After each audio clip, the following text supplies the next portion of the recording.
Bayangkan, sebuah makam yang setiap kali azan maghrib berkumandang, tanahnya bergetar seperti ada sesuatu yang berusaha keluar dari dalamnya. Suara gemuruh kecil terdengar, seakan-akan seseorang sedang meronta-ronta di dalam tanah. Warga desa sudah terbiasa melihatnya, tapi tidak ada yang berani mendekat. Apa yang sebenarnya terjadi?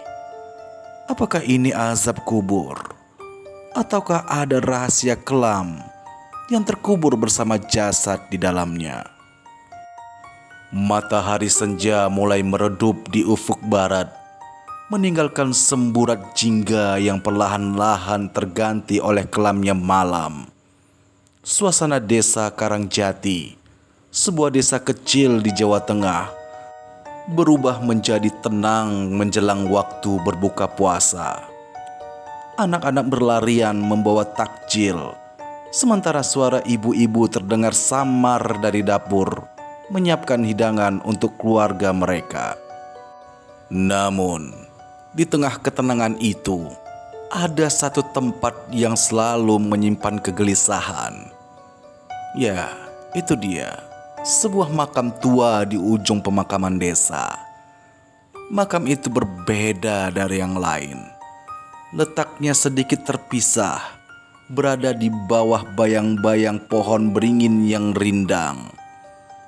Batu nisannya lebih besar dibandingkan makam-makam yang lain, namun telah tertutup oleh lumut dan tanah yang mengering. Seakan-akan waktu enggan menyentuhnya. Tidak ada yang pernah datang untuk berziarah ke sana. Tidak ada doa yang dipanjatkan. Tidak ada bunga yang diletakkan. Yang tersisa hanyalah kesunyian yang menggetarkan hati siapapun yang berani mendekat. Tapi ada satu hal yang lebih menakutkan dari sekedar kesunyian.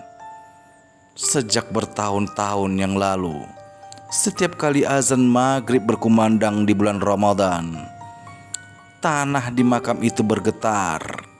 Getaran halus seperti ada sesuatu yang bergerak di dalamnya.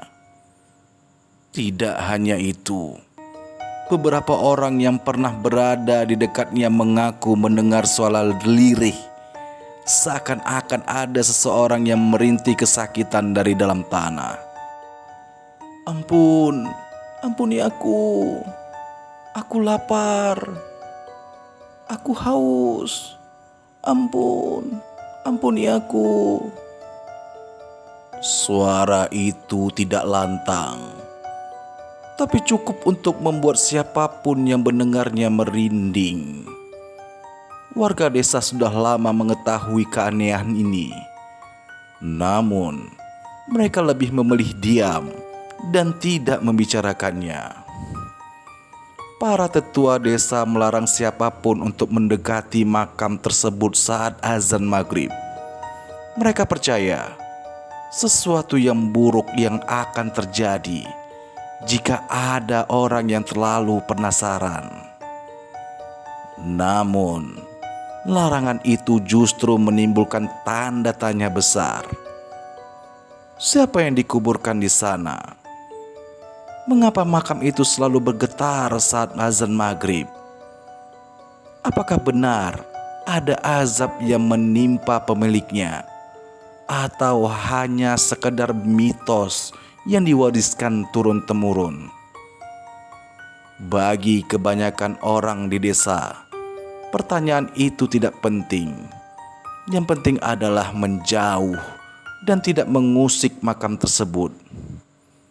Tapi bagi seorang pemuda bernama Faris, rasa ingin tahunya terlalu besar untuk diabaikan. Faris bukanlah penduduk asli Karangjati. Ia lahir dan besar di kota, lalu menimba ilmu di sebuah pesantren di Jawa Timur. Tahun ini, ia pulang ke desa ibunya untuk menghabiskan bulan Ramadan bersama keluarga.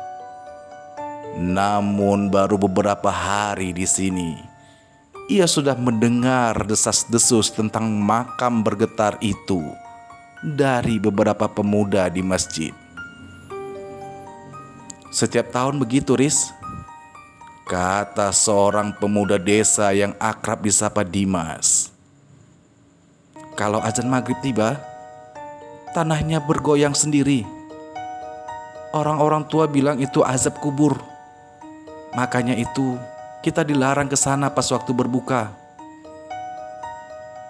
Faris mengernyit dahi. Sebagai santri, ia percaya bahwa azab kubur itu memang nyata. Tapi jika benar makam itu bergetar setiap azan maghrib, berarti ini bukan sekedar kepercayaan. Ini adalah fenomena yang bisa disaksikan oleh mata manusia. "Kalian sendiri pernah lihat langsung?" tanya Faris kepada teman-temannya. Dimas dan teman-temannya saling pandang. Salah satu dari mereka bernama Budi menggelengkan kepalanya. "Gak ada yang berani, Riz. Kalau nekat, nanti bisa kena sial," ujar Budi. Faris tidak puas dengan jawaban itu. Baginya, kebenaran harus dicari, bukan sekedar diterima begitu saja. Lagi pula, sebagai seorang santri, ia merasa memiliki kewajiban untuk memahami apa yang sebenarnya terjadi. Jika ini memang azab kubur, maka harus ada hikmah yang bisa diambil. Dan jika ini mitos, maka tidak ada alasan bagi warga untuk terus hidup dalam ketakutan. Sore itu, Faris memutuskan untuk mencari tahu sendiri. Sebelum berbuka puasa, ia pergi ke surau untuk mendengarkan percakapan para tetua desa. Seperti yang ia duga, topik makam itu kembali dibahas. "Lebih baik kita jangan bahas itu," ujar Pak Rahmat, seorang tetua desa yang dikenal bijaksana. "Makam itu adalah pengingat bagi kita semua bahwa hidup ini sementara. Jika kita terlalu penasaran, takutnya kita malah tergelincir ke dalam dosa," ujar Pak Rahmat. Faris mengamati ekspresi wajah orang-orang yang ada di sana. Mereka tampak serius. Bahkan ada yang menundukkan kepala, seakan-akan tak ingin terlibat dalam pembicaraan ini. Satu hal yang menarik perhatiannya adalah cara Pak Rahmat berbicara. Ia tidak mengatakan bahwa makam itu hanyalah mitos. Sebaliknya, ia berbicara seolah-olah ada sesuatu yang nyata di sana, sesuatu yang tidak boleh diganggu. Faris menahan diri untuk tidak bertanya terlalu banyak saat itu. Ia tahu, jika ia ingin mendapatkan jawaban, ia harus mencari sendiri. Malam itu, setelah menunaikan sholat tarawih, Faris diam-diam berjalan menuju pemakaman desa. Angin malam berhembus pelan, membawa aroma tanah basah dan daun kering. Begitu sampai di area pemakaman, Faris langsung merasakan hawa yang berbeda. Meski langit cerah dan bintang-bintang bertaburan, suasana di sekitar makam itu lebih terasa dingin dari biasanya. Dengan langkah yang hati-hati, ia mendekat makam tua yang diceritakan orang-orang itu.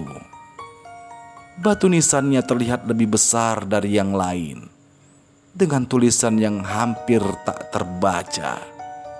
Entah karena faktor usia atau ada alasan lain, batu nisan itu tampak lebih suram dibandingkan makam-makam lainnya. Faris berjongkok mencoba mengamati lebih dekat makam itu. Ia mendempelkan telinganya ke tanah, berharap bisa mendengarkan sesuatu. Awalnya, ia hanya mendengar suara keheningan malam. Tapi tiba-tiba, "Ampun, ampuni aku. Ampun, aku haus. Aku lapar. Ampun." Suaranya pelan, seolah-olah berasal dari dalam tanah. Jantung Faris berdegup kencang. Ia tersentak mundur, matanya terbelalak. Itu bukan suara angin, bukan suara serangga. Itu adalah suara manusia atau sesuatu yang terdengar seperti manusia. Saat itulah sesuatu yang lebih mengerikan terjadi. Tanah di makam itu mulai bergerak. Getarannya halus merambat di permukaannya, seperti ada sesuatu yang mencoba keluar dari dalam. Faris tidak bisa berkata-kata. Ia hanya bisa menatap dengan nafas tertahan, menyaksikannya dengan mata kepalanya sendiri. Bagaimana makam itu bisa bergetar saat maghrib telah berlalu? Ia baru sadar bahwa pertanyaan yang sederhana telah membawanya ke sebuah misteri yang jauh lebih besar dari yang ia bayangkan. Dan kini, ia harus menemukan jawabannya sebelum semuanya terlambat. Faris masih berdiri mematung di depan makam yang bergetar itu. Meski tanahnya hanya bergetar halus, cukup untuk menggugurkan serpihan tanah di sekitarnya. Sensasi yang dirasakannya begitu nyata. Bulu kuduknya merinding, tengkuknya terasa dingin, dan dadanya berdebar dengan kencang.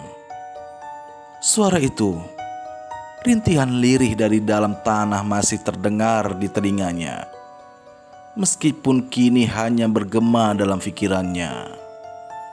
"Ampun, ampuni aku. Ampun, aku haus. Aku lapar. Ampun." Faris menelan ludahnya, merasa seolah-olah suara itu ditujukan kepadanya langsung. Namun ia tahu, ini bukan suara manusia biasa. Ini bukan suara orang yang terkubur hidup-hidup. Karena bagaimana mungkin seseorang masih bisa hidup di dalam makam selama bertahun-tahun? Ini adalah sesuatu yang lain. Setelah beberapa saat terdiam, naluri santrinya Faris menyuruhnya membaca ayat-ayat suci Al-Quran. Dengan tangan gemetar, ia mulai melafalkan surat Al-Fatihah, diikuti dengan ayat kursi. Ia berharap ini bisa mengurangi rasa takut yang semakin menghimpit dadanya. Namun yang terjadi justru sebaliknya. Begitu ia mulai membaca, getaran di tanah makam itu perlahan berhenti. Angin yang tadinya bertiup pelan mendadak terhenti. Seakan-akan seluruh alam menahan nafas. Keheningan menyelimuti malam. Begitu pekat hingga suara detak jantungnya sendiri terdengar menggema di telinganya. Faris mundur perlahan, mengambil jarak dari makam tersebut. Ia tahu, ini bukan saat yang tepat untuk mencari jawaban. Ia harus kembali ke rumah, mencerna apa yang baru saja ia alami. Dengan langkah yang cepat, ia meninggalkan area pemakaman dan berjalan menuju rumah neneknya. Namun perasaan tidak nyaman masih menghantuinya.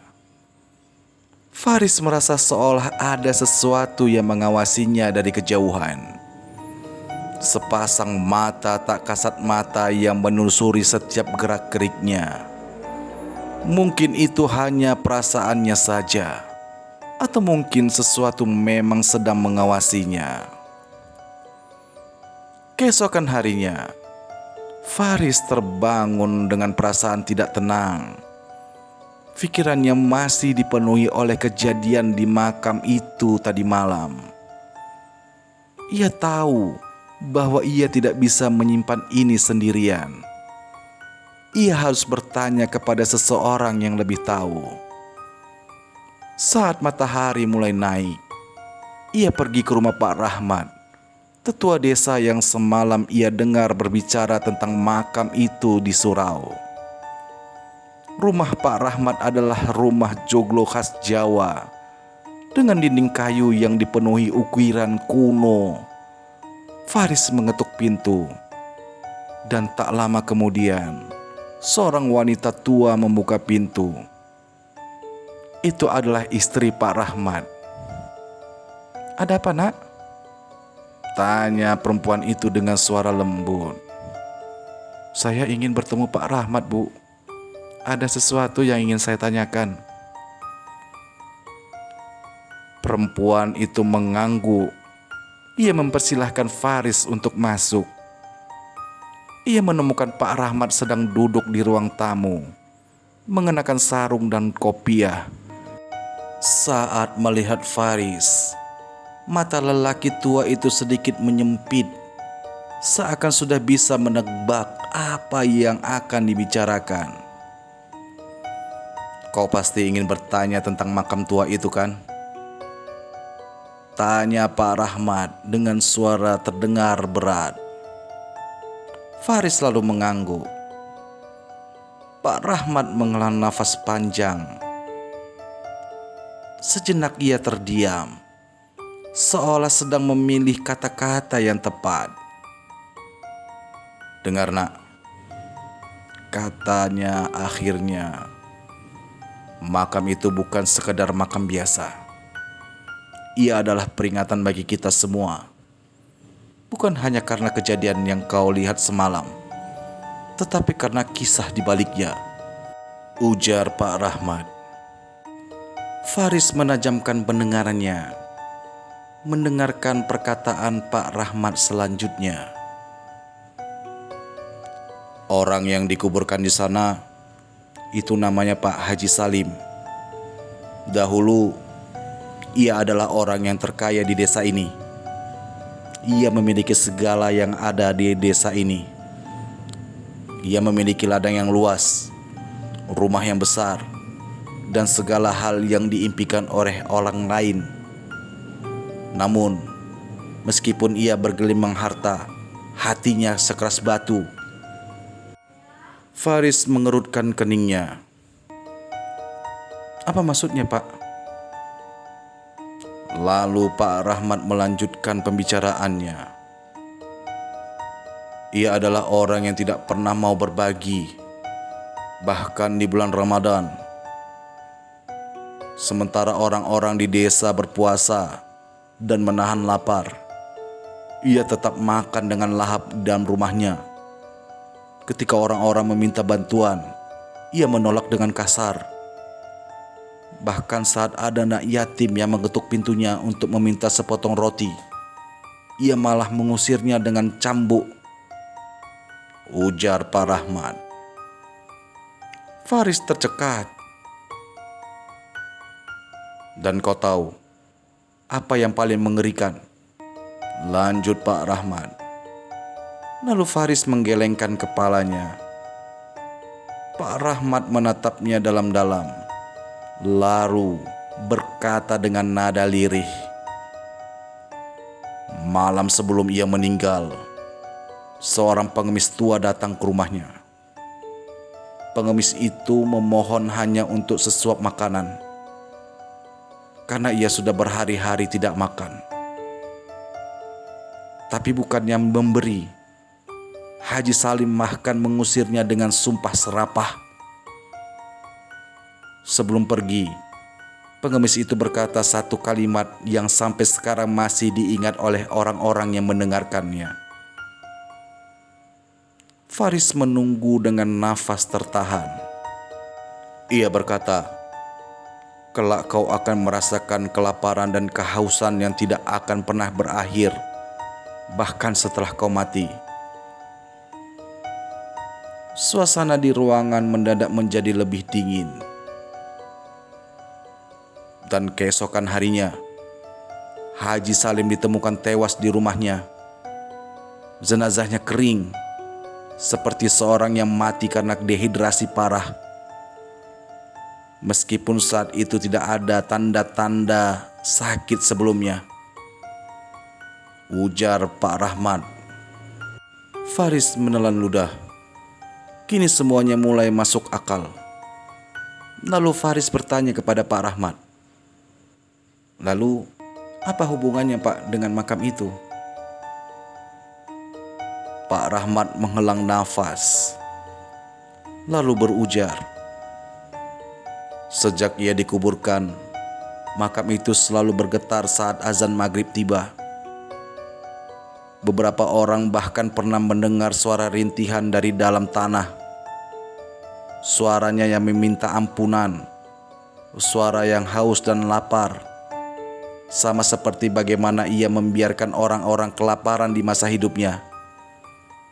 Kini ia bisa merasakan siksaan yang sama, dan itulah yang disebut dengan azab kubur." Suasana kembali hening. Faris tidak tahu harus berkata apa. Ini adalah pertama kalinya ia mendengar kisah seperti ini. Jika ini benar, maka ini adalah bukti nyata dari keadilan Allah Subhanahu wa Ta'ala, bahwa seseorang yang tidak peduli dengan sesama akhirnya harus merasakan penderitaan yang lebih besar setelah kematiannya. Namun ada satu hal yang masih mengganggu pikiran Faris. "Tapi kenapa hanya di bulan Ramadan, Pak?"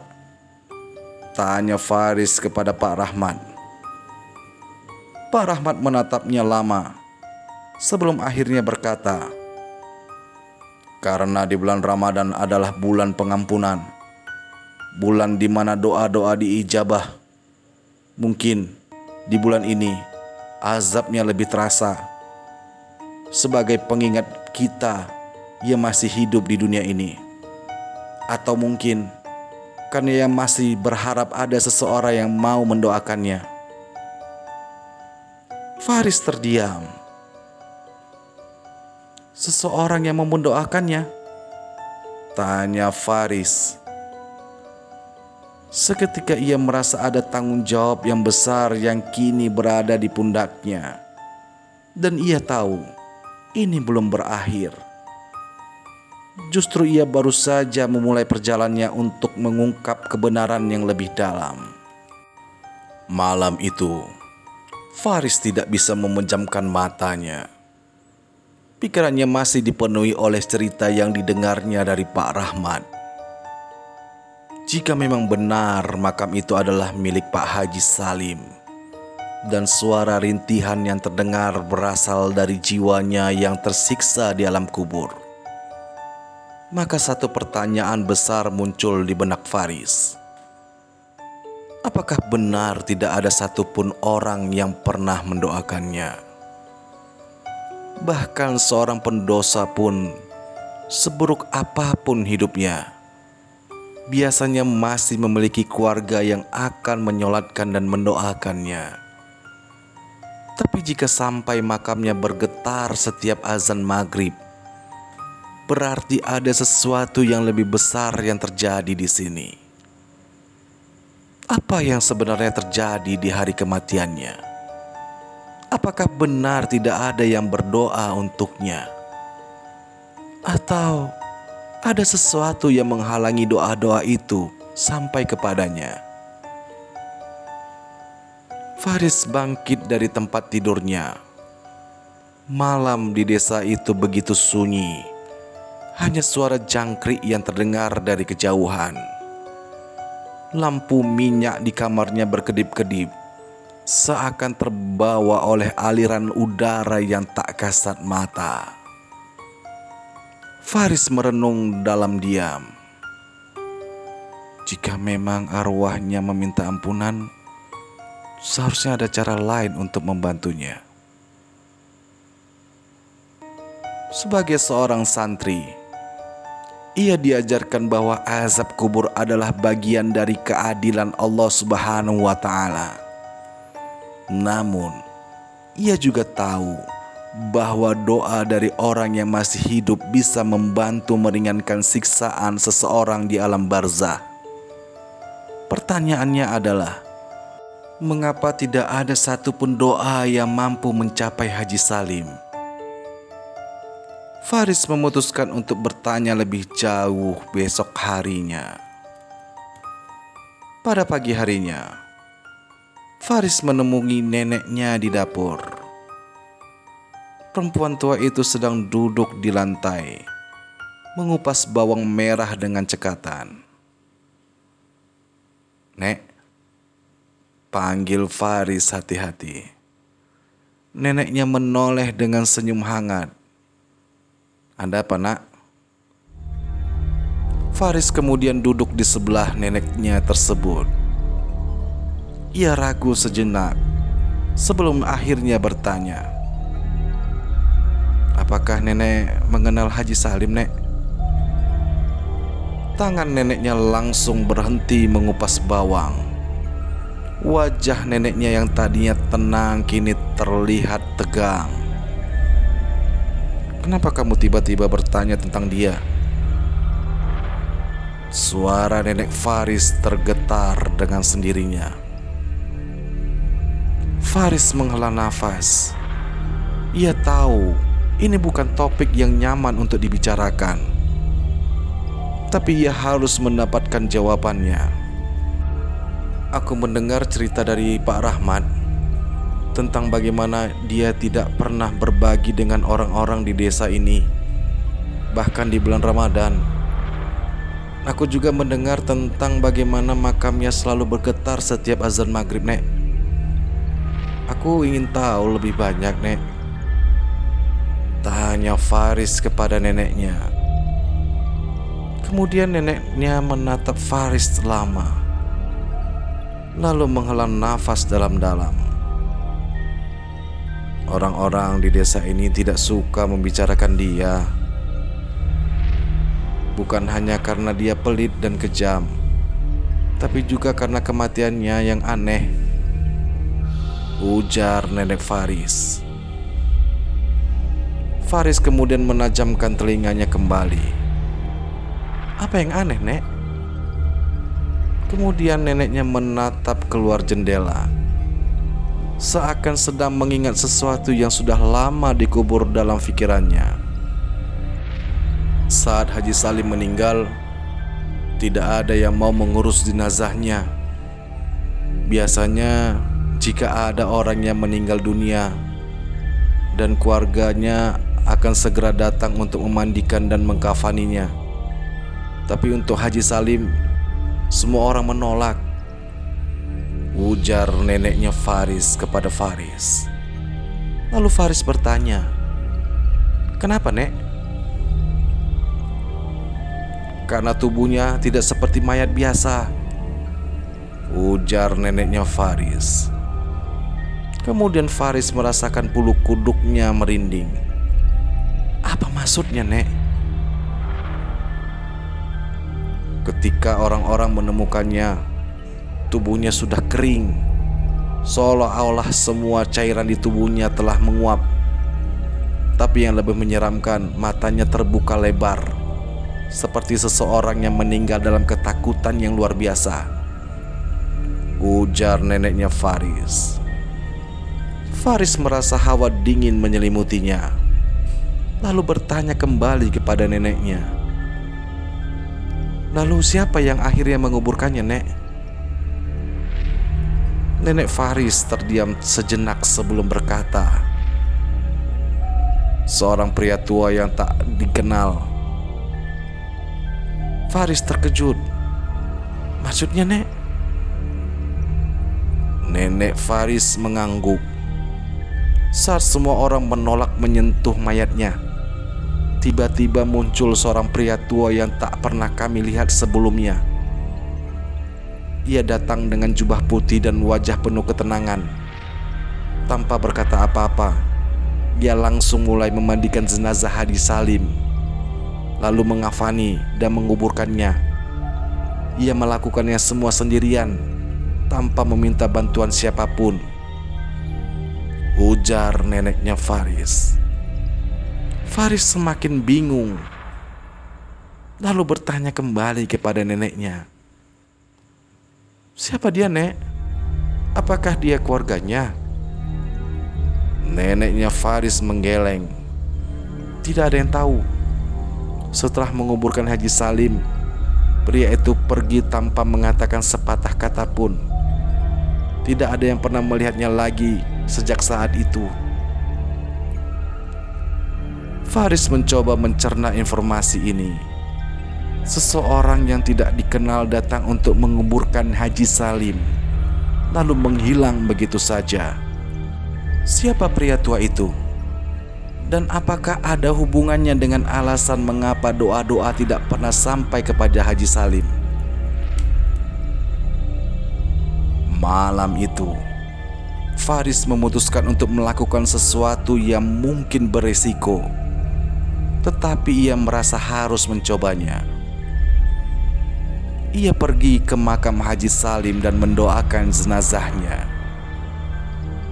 Jika benar tidak ada satupun doa yang pernah sampai kepadanya, maka ia ingin mencoba mengirimkan doa pertamanya. Setelah sholat tahajud, Faris mengambil air wudhu kembali dan berjalan menuju pemakaman dengan membawa tasbih di tangannya.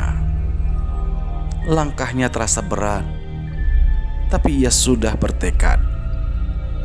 Begitu sampai di makam Haji Salim, ia duduk bersila di hadapan nisan itu dan mulai membaca surat Yasin.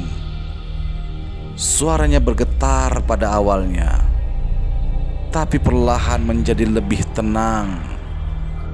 Ia membaca dengan sepenuh hati, berharap bahwa jika benar arwah Haji Salim tersiksa, maka doa ini bisa sedikit meringankan penderitaannya.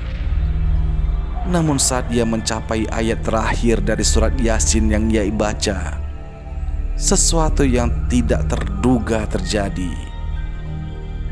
Angin malam yang tadinya sepoi-sepoi berubah menjadi kencang. Udara di sekitarnya terasa semakin dingin menusuk hingga ke tulang.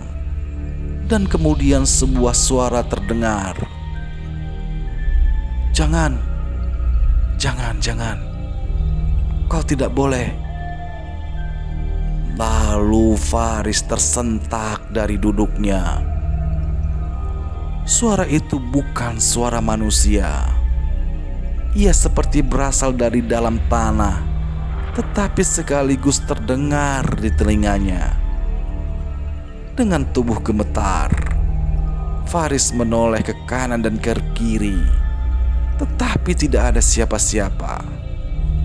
Tapi kemudian tanah di depan makam itu kembali bergetar. Bukan seperti sebelumnya. Kali ini getaran itu lebih kuat, lebih nyata, seolah ada sesuatu yang berusaha keluar dari dalam tanah. Faris ingin berdiri, ingin lari, tapi tubuhnya terasa kaku. Dan saat itulah ia melihat di balik bayangan pohon beringin, sosok pria tua dengan jubah putih berdiri, menatapnya dengan mata yang seakan menembus jiwanya. Faris merasa nafasnya tercekat. Pria itu adalah pria yang menguburkan Haji Salim. Sebelum ia sempat berkata apa-apa, suara pria itu terdengar tenang namun tegas. "Kau telah melakukan sesuatu yang seharusnya tidak boleh dilakukan, nak," ujar pria itu. Dan kemudian semuanya menjadi gelap. Faris pingsan di depan makam yang bergetar, tanpa mengetahui bahwa ia baru saja membuka pintu menuju rahasia yang lebih besar. Saat Faris membuka matanya, ia mendapati dirinya terbaring di dalam kamar dengan lampu minyak yang redup di sudut ruangan. Kepalanya terasa berat, tubuhnya lemas, dan pikirannya masih berkabut. Ia mencoba mengingat apa yang terjadi. Makam Haji Salim, doa yang ia bacakan, getaran tanah yang semakin kuat. Lalu pria tua berjubah putih itu. Faris langsung terduduk. Dadanya naik turun, nafasnya tersengal. Apakah itu nyata atau hanya sekedar mimpi? Sebelum ia bisa berpikir lebih jauh, pintu kamarnya terbuka perlahan. Neneknya masuk dengan membawa secangkir teh hangat. Wajahnya dipenuhi kekhawatiran.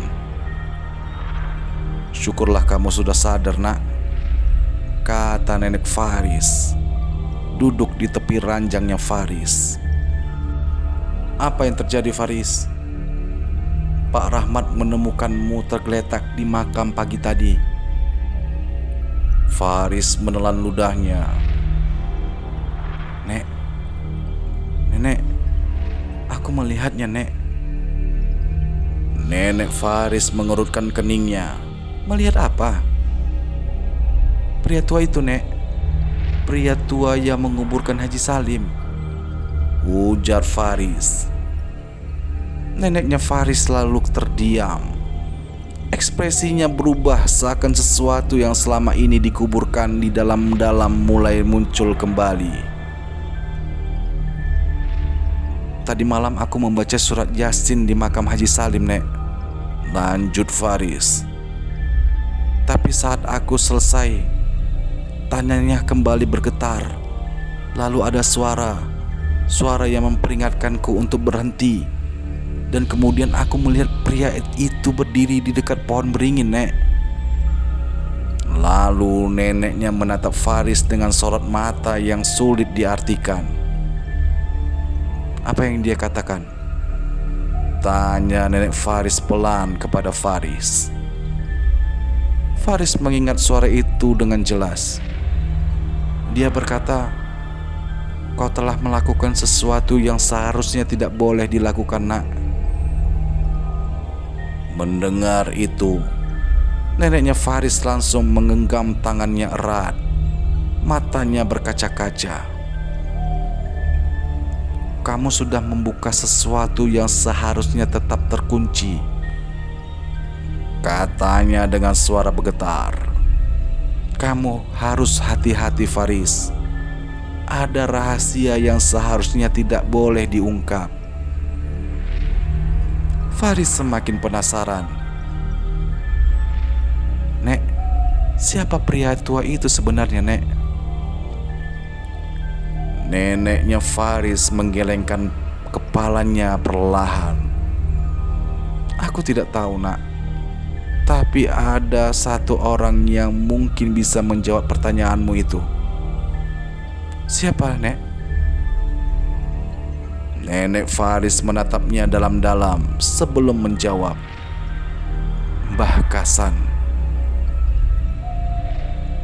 Mbah Kasan adalah pria tertua di desa ini.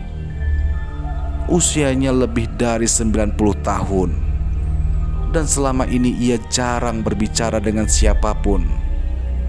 Rumahnya berada di ujung desa, di dekat hutan kecil yang jarang dilewati orang. Faris datang ke rumahnya siang itu, ditemani oleh Pak Rahmat. Neneknya terlalu takut untuk ikut. Saat mereka tiba, Mbah Kasan sudah duduk di teras rumah kayunya, seakan sudah tahu mereka akan datang. Matanya yang keriput menatap Faris lama. Lalu ia berkata dengan suara serak, "Akhirnya kau datang juga, nak." Faris merinding. "Mbah sudah tahu aku akan datang." Mbah Kasan mengangguk dengan perlahan. "Apa yang kau lakukan di makam semalam telah mengguncang keseimbangan. Kau telah mendekati sesuatu yang seharusnya tetap tersembunyi," ujar Mbah Kasan. Faris semakin bingung. "Bah, siapa pria tua yang aku lihat semalam? Yang menguburkan Haji Salim?" Mbah Kasan menatapnya dalam-dalam. Lalu setelah hening beberapa saat ia berkata, "Dia bukan manusia." Pak Rahmat tersentak. Faris menahan nafas. "Maksudnya apa, Mbah?" Mbah Kasan menghela nafas panjang. "Dia adalah utusan." "Utusan siapa, Mbah?" "Bukan dari dunia kita." Faris merasakan hawa dingin menjalar di punggungnya. "Dengar baik-baik, nak," lanjut Pak Kasan.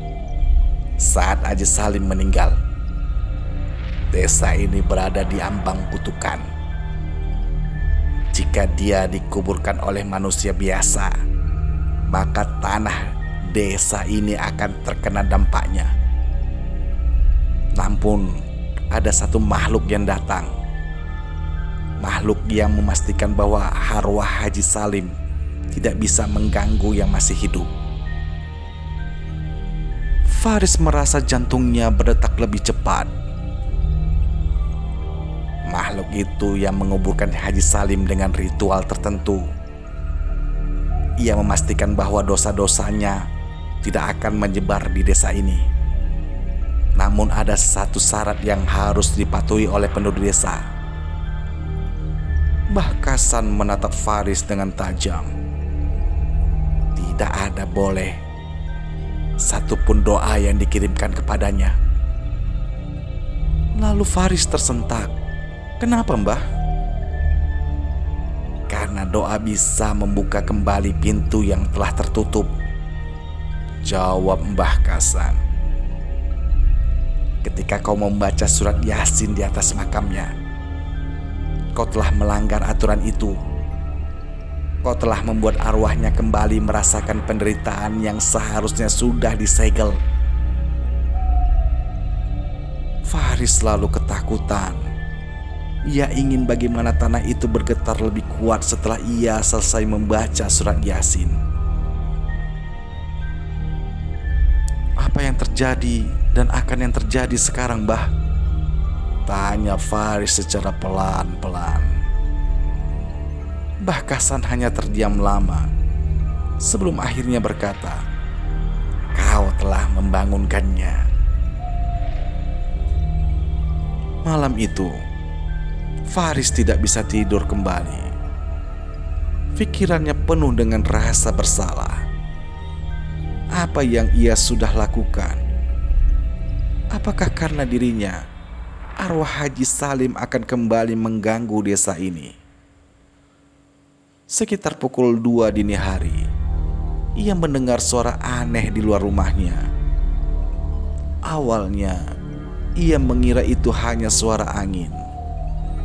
Namun semakin lama, suara itu semakin jelas. Suara orang berbisik. Dengan hati-hati ia bangkit dari tempat tidurnya dan mengintip keluar jendela. Di bawah sinar bulan yang pucat, ia melihat sesuatu yang membuat darahnya membeku. Di depan rumahnya, di bawah pohon mangga, berdiri sosok tinggi kurus dengan kain kafan yang lusuh. Matanya kosong, wajahnya pucat dan bibirnya bergerak menggumam sesuatu yang tidak bisa dipahami. Tapi kemudian Faris mendengar bisikannya dengan jelas. "Aku lapar, aku haus, aku ingin berbuka." Faris menahan nafas. Sosok itu mengangkat wajahnya perlahan, menatap langsung ke arahnya. Dan saat itulah Faris menyadari sesuatu yang mengerikan. Sosok itu memiliki wajah yang sama dengan potret tua Haji Salim yang pernah ia lihat di rumah Pak Rahmat. Malam itu, Faris menyadari bahwa doa yang ia ucapkan tidak hanya membuka pintu yang tersegel, tetapi juga mengundang sesuatu kembali ke dunia ini. Sesuatu yang seharusnya tetap terkubur dalam diam. Apa yang sebenarnya terjadi pada Haji Salim? Apakah arwahnya benar-benar kembali? Atau ada kekuatan yang lain yang bermain di balik semua ini? Dan yang lebih penting, bagaimana Faris bisa memperbaiki kesalahannya sebelum semuanya menjadi lebih buruk? Faris merasa seluruh tubuhnya membeku. Sosok di bawah pohon mangga itu masih berdiri kaku. Wajahnya pucat, matanya kosong, dan bibirnya terus menggetar, menggumamkan sesuatu yang tak sepenuhnya bisa dipahami. Aku lapar, aku haus, aku ingin berbuka. Suara itu begitu lirih, tetapi menusuk telinga seperti bisikan yang datang dari dunia lain. Faris berusaha menggerakkan tubuhnya, tetapi seakan sesuatu yang menahannya. Keringat dingin mulai mengalir di pelipisnya. Sosok itu perlahan melangkah maju. Langkahnya kaku, seperti seseorang yang baru saja bangkit dari kuburnya. Kain kafannya yang lusuh yang membalut tubuhnya tampak basah dan kotor, seolah telah lama terkubur di dalam tanah yang lembab. Faris ingin berteriak, ingin berlari, tetapi tubuhnya masih terkunci dalam ketakutan. Sampai akhirnya suara terdengar dengan keras dari belakangnya. Seseorang membuka pintu kamar Faris dengan kasar. "Faris, bangun!" Neneknya berdiri di ambang pintu itu dengan wajah penuh ketakutan. Begitu matanya tertuju keluar jendela, ia langsung meraih Faris dan menariknya ke dalam pelukannya. jangan lihat nak," katanya dengan suara gemetar. Namun sudah terlambat. Faris telah melihatnya. Dan lebih buruk lagi, sosok itu juga telah melihatnya. Pada pagi harinya, Faris masih terasa lemas. Tubuhnya seperti tidak memiliki tenaga dan pikirannya masih dipenuhi dengan bayangan mengerikan dari malam sebelumnya. Siapapun sosok yang berdiri di bawah pohon itu, ia yakin satu hal, itu adalah Haji Salim atau sesuatu yang menyerupainya. Ia memutuskan untuk kembali menemui Mbah Kasan. Begitu tiba di rumah tua itu, Mbah Kasan sudah duduk di beranda, seakan sudah menunggu kedatangan Faris. "Kau melihatnya bukan?" tanya pria tua itu tanpa basa-basi. Faris mengangguk pelan. Mbah Kasan menutup matanya sejenak, lalu menghelang nafas panjang. "Kutekan ini sudah mulai terbuka kembali." Faris kemudian menelan ludah. "Apa maksudnya, Mbah?" Mbah Kasan menatapnya dalam-dalam. "Sejak kematiannya, arwah Haji Salim telah terkurung dalam keadaan yang tidak seharusnya. Ia tidak bisa pergi ke alam yang seharusnya ia tuju, karena sesuatu telah menahannya di dunia ini." "Apa yang menahannya, Mbah?" "Dosa-dosanya," jawab Mbah Kasan dengan singkat. Faris merasa bulu kuduknya berdiri. "Tapi kenapa dia kembali sekarang, Mbah?" Mbah Kasan menggeleng pelan. "Karena kau telah membuka pintunya. Kau telah mendoakan seseorang yang seharusnya tidak bisa lagi kau doakan. Kini dia kembali untuk meminta sesuatu yang selama hidupnya tidak pernah ia dapatkan." Faris merasa dadanya semakin sesak. Apa yang ia inginkan, Mbah? Tanya Faris kepada Mbah Kasan. Mbah Kasan menatapnya lama sebelum akhirnya berkata dengan suara pelan, "Ia ingin berbuka puasa." Kalimat itu membuat tubuh Faris semakin lemas. Haji Salim ingin berbuka puasa? Apa maksudnya, Mbah? Mbah Kasan menghela nafas panjang sebelum menjelaskan. Semasa hidupnya, Haji Salim memang dikenal sebagai orang yang pelit. Ia tidak pernah berbagi makanan dengan siapapun, bahkan di bulan Ramadan. Namun ada satu hal yang lebih mengerikan dari itu. Ia meninggal dalam keadaan berpuasa. Faris kemudian terdiam. Dan karena dosa-dosanya yang begitu berat, puasanya tidak pernah bisa berakhir. Ia terjebak dalam rasa lapar dan haus yang abadi. Maka setiap Ramadan ia kembali untuk mencari seseorang yang bisa membantunya berbuka. Faris mulai merasa pusing. Lalu bagaimana cara menghentikannya, Mbah? Mbah Kasan menatap tajam. Ada dua cara.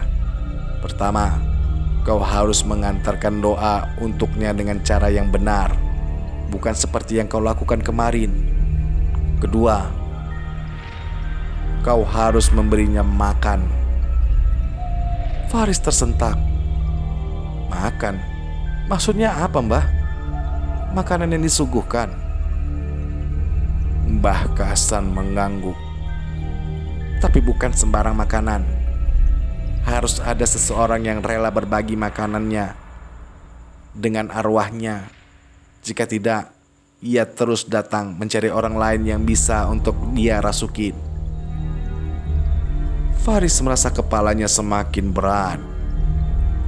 Memberi makanan arwah, bukankah itu sama saja dengan mengundang sesuatu yang lebih berbahaya? Tapi jika tidak dilakukan, arwah Haji Salim akan terus datang setiap Ramadan, mencari seseorang yang bisa menggantikan dirinya dalam rasa lapar yang tak pernah usai. Malam itu, Faris duduk di depan hidangan berbuka. Ia merasakan sesuatu yang aneh. Udara di sekitarnya terasa lebih dingin. Lampu minyak di rumahnya berkedip-kedip. Dan di sudut ruangan, di antara bayangan yang bergetar, ia merasakan ada sepasang mata yang mengawasinya. Seakan ada seseorang yang menunggu sesuatu untuk dimakan. Kisah ini mengundang banyak pertanyaan yang masih belum terjawab. Benarkah arwah seseorang bisa terjebak dalam keadaan seperti ini?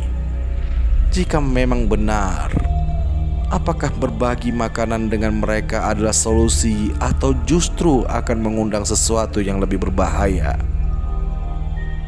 Apakah kita terus mendoakan orang-orang yang sudah meninggal? Atau ada beberapa arwah yang memang seharusnya tidak boleh lagi kita doakan? Bagaimana menurut kalian? Tuliskan pendapat kalian di kolom komentar. Jangan lupa subscribe channel AI Kreator MDN agar kalian tidak tertinggal kisah-kisah mistis lainnya. Tekan like jika kalian menyukai cerita ini, dan jangan lupa komen pendapat kalian. Dan yang terpenting, nyalakan lonceng notifikasi agar selalu mendapatkan update cerita terbaru. Apakah kalian percaya bahwa seseorang bisa kembali dari kuburnya karena belum sempat berbuka? Atau ini hanya sekedar mitos yang dipercayai oleh masyarakat? Tulis pendapat kalian di kolom komentar. Sampai jumpa. Wassalamualaikum warahmatullahi wabarakatuh.